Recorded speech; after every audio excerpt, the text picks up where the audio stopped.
Bienvenidos a nuestra clase de hoy.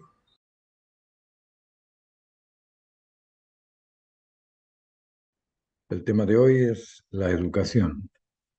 Educar es orientar, dirigir y recorrer con el aprendiz el proceso de la realización de la dignidad humana. Y lo primero que hay que comprender es la dignidad humana. ¿Qué es humanamente digno? Humanamente digno es la actitud incondicional frente a la máxima necesidad válida para todos, es decir, la oposición completa al egoísmo.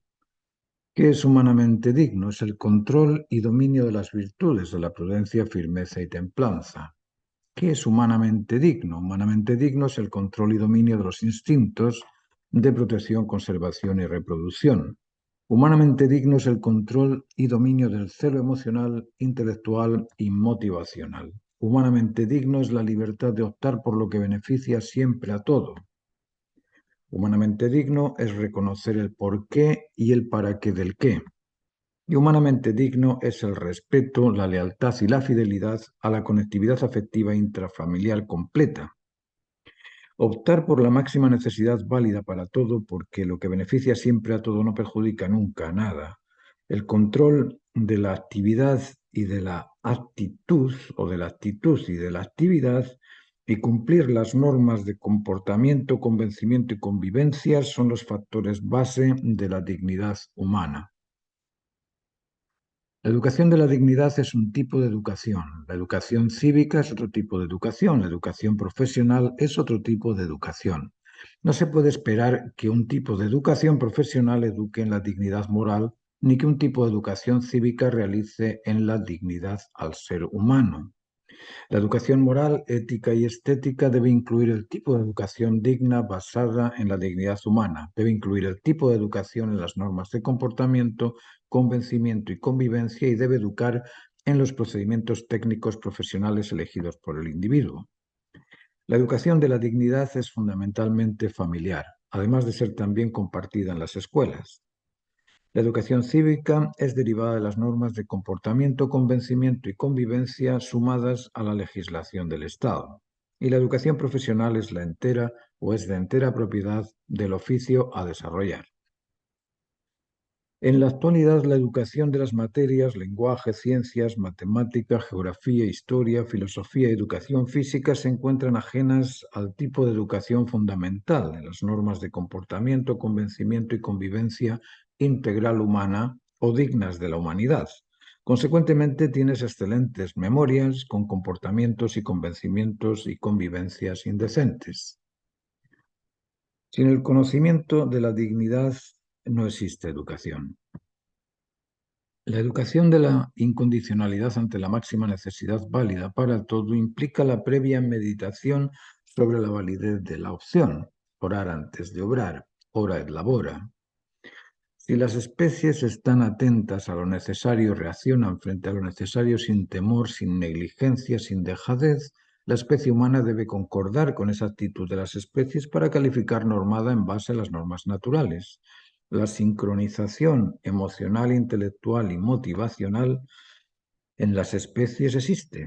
En las especies existen estas capacidades sensibles de captar necesidades cognitivas, de conocer lugares y a otros, y motivacionales de responder y realizar algo. Y esa sincronización emocional, intelectual y motivacional se da en las especies. No es que las especies tengan un intelecto igual al intelecto humano, pero sí tienen conocimiento de cosas y esa sensación, el conocimiento y la actitud operan al unísono, sincronizados.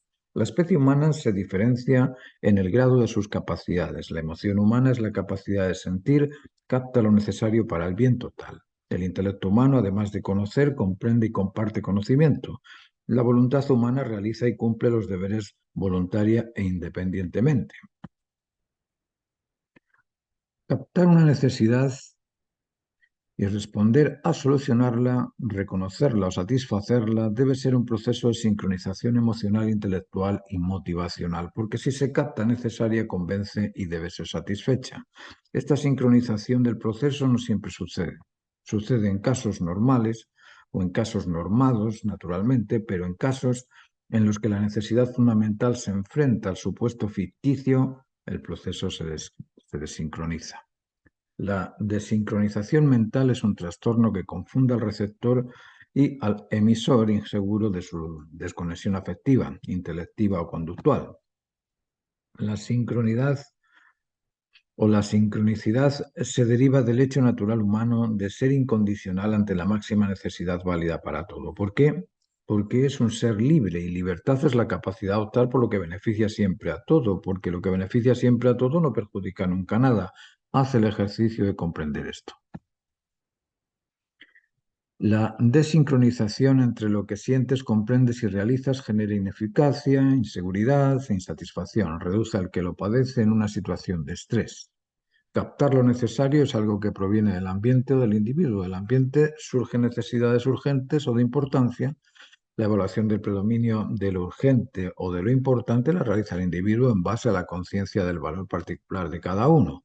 Para unos lo prioritario sería lo importante y para otros lo urgente, dependiendo de las situaciones o de los compromisos establecidos. La determinación de lo urgente o lo importante conlleva en la necesidad la obligación a satisfacerlo, solucionarlo o realizarlo. Dicha obligación implica motivarse a cumplir todo el proceso necesario para su satisfacción. En su resolución intervienen aspectos sensibles, cognitivos y motivantes. La sincronización entre esta trinidad de ingredientes es el combustible exigido para la realización completa del proceso. En ocasiones se siente la necesidad, pero no se convence, o se convence, pero carece de voluntad para realizarlo. En estos casos, la desincronización impide la satisfacción de lo necesario.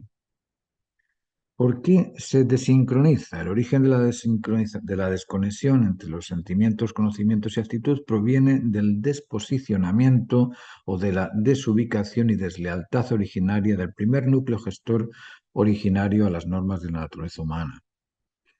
La tradición heredada de familias disfuncionales a lo largo de la historia ha transformado lo normado en anormal. La pérdida de la justicia, de la razón, del por qué y del para qué, del qué, en la defensa del raciocinio particular, originando incertidumbres asumidas ciertas y convencimientos basados en la credulidad ingenua e indemostrable de aspectos fundamentales para la sana convivencia, para el sano convencimiento y para el sano y decente comportamiento. La desincronía emocional, intelectual y motivacional genera desconfianza, deslealtad y desconexión entre individuos. ¿Por qué es importante la simultaneidad concomitante y concatenada entre los sentimientos, conocimientos y experiencia? ¿Por qué es importante la simultaneidad? ¿Por qué es importante la simultaneidad concomitante y concatenada entre los sentimientos, conocimientos y experiencia? Porque la integridad humana ha de ser correlativa, concordante y coincidente con la normativa natural del ser humano. He repetido en numerosas ocasiones que la actuación o el acto se deriva de la actitud y la actitud correcta frente a la capacidad de optar es la libertad, es optar por lo que beneficia, se ajusta y satisface siempre a todo, porque lo que beneficia siempre a todo no perjudica nunca nada. En este caso, al optar por lo que es válido para todo, coinciden la sensibilidad, la justicia y el bienestar. De ese modo se establecen la simultaneidad concomitante y concatenada entre las tres capacidades. Ya sabemos que la naturaleza humana obliga a responder libre y voluntariamente, sin condiciones, a la máxima necesidad válida dentro de lo que beneficia siempre a todo. El discernimiento frente a lo importante y lo urgente, particular universal, frente a lo ajustado al por y el para, inmutable o variable, y a lo que colabora con el bien común, trascendente o intrascendente, es responsabilidad propia del individuo. Por eso es importante su desarrollo natural normado en base a las normas naturales. Y volvemos a lo mismo, ¿cuáles son esas normas naturales? Normas de comportamiento, normas de convencimiento y normas de convivencia. ¿Cuáles son las normas de comportamiento? El comportamiento natural del ser humano es un comportamiento controlado, sin explosiones emocionales, intelectuales o motivacionales. Se reducen a atender, entender y estar atentos a lo necesario. Las normas de convencimiento se reducen a la comprensión del por y del para del qué. Y las normas de convivencia exigen seducir con afecto, persuadir con la razón y motivar con el ejemplo lo correcto. Estos son fundamentos básicos de la convivencia, del convencimiento y del comportamiento. Pero lo esencial es la actitud incondicional ante la máxima necesidad válida para todo. ¿Por qué? Porque nuestra misión es la de ser herederos de la belleza máxima, del conocimiento máximo y de la vinculación máxima. ¿Y cómo se logra? Mediante similitud, tiempo y recursos. Similitud, tiempo y recursos. ¿Qué es similitud? ¿Con qué? ¿O con quién? Similitud en la naturaleza a la totalidad de las especies naturales. La naturaleza humana está compuesta por instintos físicos y por el dominio de una conciencia inmaterial. Físicamente estamos insertos en un ambiente instintivo, el animal humano, y los animales nacen, crecen y se desarrollan, se reproducen, además de cumplir un rol específico dentro de la cadena trófica. La vida y la muerte son extremos del proceso dentro del cual se crece y se mantiene y se perpetúa la especie. Nosotros, nuestro animal humano, también debe crecer, multiplicarse y ejercer el control o dominio sobre la finalidad específica. Crecer entre 1 y 21 años. El individuo, desde que adquiere la conciencia de su identidad e independencia, debe mantener mentalmente el dominio de su cuerpo. La conciencia del afecto, de la verdad y de la bondad ha de ser siempre por sobre los apetitos del instinto. Aquí tenemos la mente, el cuerpo, la relación entre la mente y el cuerpo. La mente tiene que ser siempre el sujeto del cuerpo y el cuerpo tiene que obrar en pro de los valores de plenitud, justicia y cumplimiento del deber. De ese modo podemos crecer. Si mantiene ese dominio sobre lo particular, sobre lo temporal y sobre lo variable, logrará una estabilidad, seguridad y satisfacción superior a quien no dispone del autocontrol de las virtudes, el celo y los instintos.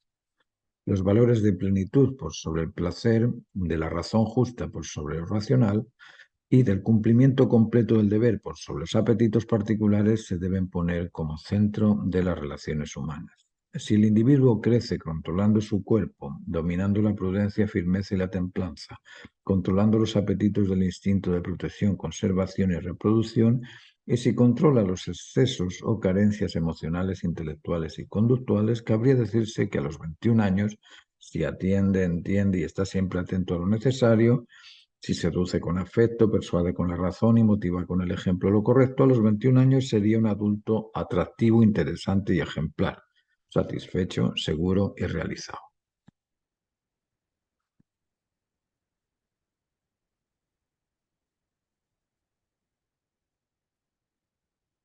El descontrol emocional, la hiperactividad o la depresión, la ansiedad o la angustia o el estrés alteran el orden hormonal del cuerpo físico y derivan en patologías. El descontrol intelectivo, la falta de argumentación razonable, produce duda, desconfianza e incredulidad y eso impide la confianza. El descontrol en el comportamiento, la agresividad impositiva reduce al complemento e impide la sana convivencia. El descontrol de la prudencia deriva en altercados imprevistos y en el dolor por el daño causado. El descontrol de la templanza obliga a oponerse al diferente o a lo distinto, creando luchas de poder. El descontrol de la firmeza deriva en falta de respeto, desconfianza. El descontrol del instinto de protección deriva en miedos ajenos a la realidad. El descontrol del instinto de conservación deriva en obesidad o falta de peso, en desorden hormonal y muscular, etcétera, etcétera. Y el descontrol del instinto reproductor deriva en la deslealtad e infidelidad y en enfermedades venéreas, junto con la desconfianza y falta de respeto a la vinculación afectiva familiar. Multiplicarse. El adulto, hombre y mujer maduros en el comportamiento, convencimiento y convivencia inician el proceso del desarrollo vinculante filioparental, fraterno-conyugal y parentofilial mediante la reproducción de sus descendientes y centrados en la lealtad y fidelidad a los valores de plenitud, justicia y cumplimiento del deber. Se establecen pareja ejemplar, padres ejemplares y o hijos ejemplares, modelo de familia funcional. Ese trayecto les tomará 30, 40 años de madurar el núcleo gestor familiar. De ese modo adquieren la experiencia de la incondicionalidad completa en el afecto vinculante, adquieren el sentido común de lo razonable y adquieren la realización del ser reconocido humano. Ser reconocido realiza su existencia. La realización del vínculo fraterno-conyugal toma su tiempo de adaptación, fe, confianza y unidad. La fe se logra establecer mediante el respeto mutuo, la confianza en base a la rectitud y la unidad en base a la decencia. Estos aspectos son procesos de conquista que deben ser madurados con los complementos familiares. El adulto, en control de las virtudes, el celo y los instintos, desarrolla la vinculación afectiva en el respeto mutuo, en el sentido común, en el convencimiento compartido, en la lealtad y fidelidad a la dignidad humana y en la unidad con el ideal humano. Sin el establecimiento del vínculo afectivo filioparental del adulto al ideal humano, no se desarrolla la vinculación natural normada y los individuos no se normalizan. Sin el establecimiento vincular fraterno-conyugal, la pareja se desvincula, se desconfía y se desconecta. Sin el vínculo parento-filial, la relación entre padres e hijos se desconecta, se desconfía y se desprecian. El vínculo es un atractivo mutuo en el aprecio, en el convencimiento y en la compasión compartida. El vínculo no reclama, no acusa, no rechaza, el vínculo asume, atiende, entiende y está atento a lo necesario del complemento. La educación ha de basarse en la vinculación afectiva. De no orientarse en ese establecimiento, la educación carece de su centro fundamental. Decíamos que la especie humana debe crecer, debe multiplicarse y debe también ejercer el control o dominio del ambiente. Ambos adultos son emprendedores y disponen del poder y dominio sobre todas las cosas. El ejercicio del dominio sobre el urbanismo ordena la sociedad en el lugar, el dominio sobre la biología o la ecología ordena la cadena trófica de las especies naturales, ordena el medio ambiente, el dominio sobre la economía ordena las diferencias de clases, el dominio sobre la medicina ordena la salud y el dominio sobre la educación ordena el bien común. La producción de bienes produce bienestar. La investigación de las razones fundamentales produce el conocimiento o el convencimiento científico. El estudio de la dignidad humana produce una moral digna, una ética digna y una estética digna de la naturaleza humana. Recordemos que la razón que justifica al ser humano es el ordenamiento cósmico para su comprensión completa y para disfrutar de su inmensa belleza. El porqué de la especie humana es la conectividad, concordancia y correlatividad con el ordenamiento cósmico. Nacimos para ser la imagen del ideal cósmico, y esa imagen se establece en el cumplimiento de sus ordenanzas. ¿Qué ocurre cuando los adultos no fijan su atención en la vinculación social? Los complementos se transforman en opuestos en lucha. La cooperación se desconecta, el convencimiento se fracciona y se duda, consecuentemente se desconfía. Y el afecto se trastorna en defecto, se transforma en defecto y se sufre. ¿Qué ocurre cuando no se ejerce el urbanismo? Las urbes o urbanizaciones se desordenan y los habitantes sufren excesos o carencias urbanas. ¿Qué ocurre cuando no se controla el orden de la cadena trófica? Se pierden especies necesarias para el ordenamiento biológico.